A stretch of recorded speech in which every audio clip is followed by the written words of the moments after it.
यहाँ से पिछला एपिसोड खत्म हुआ था। एजेंट और लेविस की तरफ का बंदा फाइट करने के लिए तैयार हो जाते हैं। लेविस का मेन बॉडीगार्ड लेविस से बोलता है, हमने उसे बता दिया है कि वो उसे पक्का डाउन कर दे, हम उसके कम से कम एक हाथ या फिर एक पैर जरूर तोड़ देंगे। फिर लेविस हंसते हुए बोलता है, अब उसे पक्का उसकी औकात पता चल जाएगी। फिर उसके बाद ऑफिस लेडी अपने मैनेजर से बोलती है, भले ही ये मैं जानती हूँ कि एजेंट कितना स्किल्ड है, शायद ऐसा इसलिए क्योंकि वो यंग है, लेकिन मुझे फिर भी उसकी चिंता हो रही है। ऑफिस लेडी का मैनेजर ऑफिस लेडी से बोलता है, इसके बारे में चिंता मत करिए, हमने अब तक जितने भी मैचेस एजेंट के साथ किए हैं उनमें से किसी में भी एक सिंगल चांस भी नहीं था कि एजेंट हारा हो। ऑफिस लेडी मैनेजर की तरफ मुड़कर बोलती है, क्या? तभी फाइट का रेफरी बोलता है, शुरू करो। ऑफिस लेडी जब उस तरफ मुड़कर देखती है तो एजेंट तुरंत उस बंदे के पीठ पर अपना घुसा मारता है और उसका सर पकड़कर उसके मुंह पर अपना घुटना मारता है, जिससे वो बंदा वहीं पर खत्म हो जाता है। लेविस और उसके बाकी बॉडीगार्ड भी ये देखकर काफी ज्यादा हैरान हो जाते हैं। ऑफिस लेडी बोलती है, ऐसा लगता है जैसे मैं फालतू में ही चिंता कर रही थी। एजेंट के पीछे खड़े बॉडीगार्ड बोलते हैं, अब मेरी बारी, अब मैं जाऊंगा। एक बॉडीगार्ड उसे रोक देता है और बोलता है, नहीं मैं जाऊंगा। तभी एजेंट बोलता है, अगला। वो बॉडीगार्ड जो अपनी जैकेट उतार रहा होता है वो बोलता है, एजेंट ने अभी क्या कहा? फिर हम लोग एजेंट को देखते हैं जो लुइस की तरफ हाथ का इशारा करते हुए अगले की तरफ इशारा करता है। सुखजू एजेंट की तरफ देखकर सोचता है, अब मुझसे ये मत कहना कि वो भी और करना चाहता है। सुखजू के पीछे खड़े बॉडीगार्ड बोलते हैं, देखने से ऐसा लगता है विनर अभी और करना चाहता है। लुइस एजेंट की तरफ देखकर हद से ज्यादा गुस्सा हो जाता है और बोलता है, उसकी हिम्मत कैसे है मुझे ओपनली उंगली करने की। फिर लुइस का मेन बॉडीगार्ड अपने बंदे से बोलता है, अब तुम जाओ। अगले सीन में एजेंट उस दूसरे बंदे से फाइट करने के लिए तैयार हो जाता है। लुइस का मेन बॉडीगार्ड लुइस से बोलता है, चिंता करने की जरूरत नहीं है, हम लोग अब अपना और ज्यादा गार्ड डाउन नहीं करेंगे। फिर उसके बाद एजेंट और उस बंदे के बीच फाइट स्टार्ट हो जाती है। वो बंदा एजेंट के ऊपर पंच मारता है लेकिन एजेंट उसे ब्लॉक कर लेता है। फिर एजेंट उस बंदे का हाथ पकड़ता है और उसके मुंह पर अपनी कोहनी मारता है और दोबारा से उसके पेट पर अपनी कोहनी मारता है। फिर वो बंदा एजेंट पर अटैक करने के लिए उसकी तरफ आगे बढ़ता है। एजेंट सबसे पहले उसके पैर पर अपनी लात मारता है और उसका सर पकड़कर उसके मुंह पर अपना घुटना मारता है, जिससे वो बॉडीगार्ड भी वहीं पर नॉकडाउन हो जाता है। फिर उसके बाद एजेंट दोबारा से लुइस की तरफ मुड़कर उसकी आंखों में आंखें डालकर बोलता है, नेक्स्ट। एसडब्ल्यू के सभी बॉडीगार्ड एजेंट की फाइट देखकर बहुत ज्यादा खुश हो जाते हैं। लुइस अपने मेन बॉडीगार्ड से बोलता है, यहाँ पर क्या चल रहा है? हम लोग कितनी देर तक अपना गार्ड डाउन रखेंगे? उसने तुम्हारे 2 लोगों को नॉकडाउन कर दिया है। लुइस का बॉडीगार्ड लुइस से बोलता है, उन्होंने अपना गार्ड डाउन नहीं किया था। लुइस अपने बॉडीगार्ड की तरफ देखकर बोलता है, क्या? उसका बॉडीगार्ड उससे बोलता है, पहले बॉडीगार्ड ने अपना गार्ड डाउन किया था लेकिन दूसरे ने नहीं, वो कमीना सच में बहुत ज्यादा स्किल्ड है। लुइस अपने बॉडीगार्ड से बोलता है, तो तुम कह रहे हो वो हाई स्कूलर इतना ज्यादा स्किल्ड है कि तुम्हारे 2 लेट्स को भी टेक डाउन कर दिया? उसका बॉडीगार्ड उससे बोलता है, बिल्कुल सही। अगले सीन में एजेंट तीसरी फाइट के लिए तैयार हो जाता है। सुखजू उस बंदे की तरफ देखकर बोलता है, एजेंट को केयरफुल रहना होगा, उसके अपोनेंट को उसकी एबिलिटी के बारे में पता चल गया है। फिर वो बंदा एजेंट के ऊपर फुल स्पीड से अटैक करता है लेकिन एजेंट उसे डॉज कर लेता है। फिर वो बंदा एजेंट के ऊपर 2 और पंच मारता है लेकिन एजेंट उसे भी डॉज कर लेता है। फिर वो बंदा एक और एजेंट के ऊपर पंच मारता है लेकिन एजेंट उसे भी डॉज कर लेता है। फिर एजेंट एक ओपनिंग देखता है और उसके चेस्ट के ऊपर अपना पंच मारता है लेकिन वो बंदा दोबारा से एजेंट के ऊपर अटैक करता है लेकिन एजेंट उसे भी डॉज कर लेता है। फिर एजेंट उसके बाद हाथ और सर पकड़ता है और उसे घुमा कर नीचे गिरा देता है और उसे चोक कर लेता है। एजेंट उस बंदे को इस हद तक चोक करता है कि वो बंदा अपना हाथ नीचे पटक कर अपनी हाथ मान लेता है। टीम 3 के बॉडीगार्ड एजेंट की तरफ देखकर सोचते हैं, ये इंपेरेसिव है, मैं चाहे कितनी भी बार देख लूं ये हमेशा इंपेरेसिव रहता है। फिर एजेंट उस बंदे को हराने के बाद दोबारा से लुइस की तरफ देखता है। लुइस एजेंट की तरफ देखकर सोचता है, ये कमीना दोबारा से जीत गया। फिर एजेंट दोबारा से लुइस की आंखों में देखते हुए बोलता है, नेक्स्ट। लुइस अपने अंदर सोचता है, ये कमीना जब भी ये बोलता है तो हमेशा मेरी तरफ देखता है। फिर उसके बाद लुइस के सारे बॉडीगार्ड एजेंट से लड़ने के लिए तैयार हो जाते हैं। लुइस का मेन बॉडीगार्ड लुइस से बोलता है, शायद हमें सरेंडर कर देना चाहिए। लुइस उससे बोलता है, तुम क्या बोल रहे हो? लुइस का बॉडीगार्ड उससे बोलता है, हम अपने आदमियों के साथ उसे कभी हरा नहीं सकेंगे। लुइस उससे बोलता है, तुम ये सब क्या कह रहे हो? अगले सीन में ऑफिस लेडी का मैनेजर ऑफिस लेडी से बोलता है, शायद वो लोग अब यहाँ रुकने जा रहे हैं। ऑफिस लेडी अपने मैनेजर से बोलती है, लेकिन क्यों?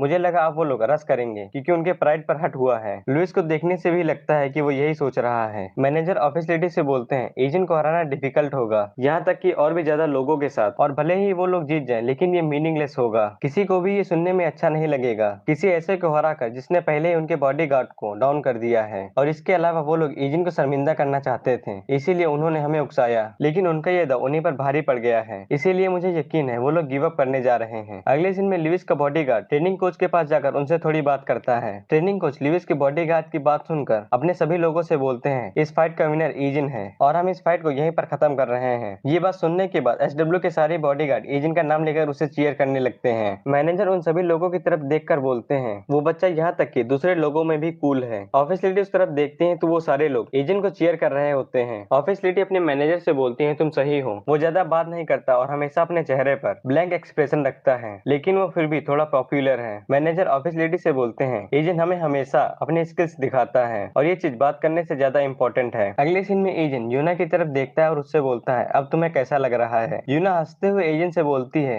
अब मुझे अचानक से अच्छा लगने लगा है। और अगले पल में लुइस के बॉडीगार्ड भी एजेंट को थोड़ा प्यार करने लगते हैं और लुइस गुस्से से एजेंट की तरफ देख रहा होता है। फिर यूना वहां से शर्माते हुए चली जाती है। अगले सीन में यूना अपने दादाजी के पास बैठी होती है। दादाजी उससे बोलते हैं, तो वहां पर बॉडीगार्ड की फाइट्स हुई थी? यूना दादाजी से बोलती है, हाँ। दादाजी यूना से बोलते हैं, मैंने जो सुना है उसके हिसाब से उन्हीं लोगों ने हमें सबसे पहले उकसाया था। हमने ये दिखाया भी कि ये हम लोग करना नहीं चाहते हैं, लेकिन क्योंकि उन्होंने जोर दिया इसीलिए टीम 3 की बजाय टीम 2 ने फाइट की। और फिर इस फाइट का रिजल्ट क्या आया? यूना दादाजी से मुस्कुराते हुए बोलती है, एजेंट ने खुद ही उन सबको नॉकआउट कर दिया। और दादाजी भी यूना की बात सुनकर मुस्कुराने लगते हैं। अगले सीन में लुइस एजेंट से बोलता है, तुम स्किल्ड हो, भले ही तुम्हें कितना भी छोटा समझा जाए। फिर लुइस एजेंट से बोलता है, मेरी साइड पर आ जाओ। तुमने कहा कि तुम यहाँ पर अंडरस्टैंडिंग में हो, अगर तुम मेरे अंडर में आते हो तो मैं तुम्हें ऑफिशियली हायर कर लूंगा और मैं तुम्हें उनसे अच्छा ज्यादा ट्रीट करूंगा जितना वो तुम्हें यहाँ करते हैं। एजेंट लुइस के ऑफर को रिफ्यूज कर देता है। फिर लुइस एजेंट से बोलता है, क्या ऐसा सिर्फ इसलिए क्योंकि तुम अच्छे से नहीं जानते हो कि मैं तुम्हें किस तरह से ट्रीट करूंगा? ठीक है, फिर मुझे इसको बीच में लाने दो। मुझे नहीं पता है कि वो लोग तुम्हें यहाँ पर कितना पे करते हैं, लेकिन मैं तुम्हें डबल दूंगा। एजेंट अभी भी लुइस को कोई जवाब नहीं देता। लुइस उससे बोलता है, मैं तुम्हें ट्रिपल दूंगा। फिर लुइस एजेंट से बोलता है, ठीक है, क्या तुम सच में नहीं जानते हो कि ये दुनिया कैसे चलती है? इस तरह के मौके बार बार नहीं आते हैं। अगर तुम इतनी जल्दी ही रिफ्यूज कर रहे हो तो मैं इसमें और ज्यादा जोर नहीं दूंगा, लेकिन एक चीज लिख कर रख लो, यूना से दूर रहो। एजेंट को घंटा को समझ नहीं आया होता है कि लुइस ने क्या बोल रहा होता है। लुइस एजेंट से आगे बोलता है, वो कोई ऐसी पर्सन नहीं है जो तुम्हारे जैसे किसी की तरह इधर उधर घूमेगी। एजेंट लुइस से बोलता है, मैं सिंपली अपनी जॉब कर रहा था एक बॉडीगार्ड की तरह। फिर लुइस एजेंट से बोलता है, क्या ये पैसे के लिए नहीं है? मैं तुम्हें वो भी दे सकता हूँ। फिर उसके बाद एजेंट लुइस से बोलता है, अगर तुम्हारे पास कहने के लिए कुछ भी नहीं बचा है तो फिर मैं यहाँ से जा रहा हूँ। फिर एजेंट लुइस को वहीं पर छोड़कर चला जाता है। लुइस एजेंट की तरफ देखकर सोचता है, उसने मुझे आखिर तक सुना भी नहीं। अगले सीन में लुइस एजेंट को जाने के बाद एजेंट को गाली दे रहा होता है। फिर उसके बाद लुइस अपने बंदे से बोलता है, अगर तुम लोग इस तरह नहीं हारते तो वो कमीना मेरे सामने कभी भी इस तरह एक्टिंग नहीं करता। लुइस का मेन बॉडीगार्ड उससे बोलता है, वो अपोनेंट टफ था, ईमानदारी से मैं भी इस बात की गारंटी नहीं ले सकता कि मैं उसे हैंड टू हैंड कॉम्बैट में जीत सकता हूँ। लुइस अपने बॉडीगार्ड से बोलता है, क्या वो उतना ही टफ है जितना तुम कह रहे हो? लुइस का बॉडीगार्ड उससे बोलता है, हाँ, जैसा कि आप जानते हैं जिन लोगों को मैंने बैले ग्रुप की टीम से लेकर यहाँ पर लाया हूँ वो सबसे बेस्ट हैं और फाइट में सबसे पहले वाला भले ही केयरलेस था,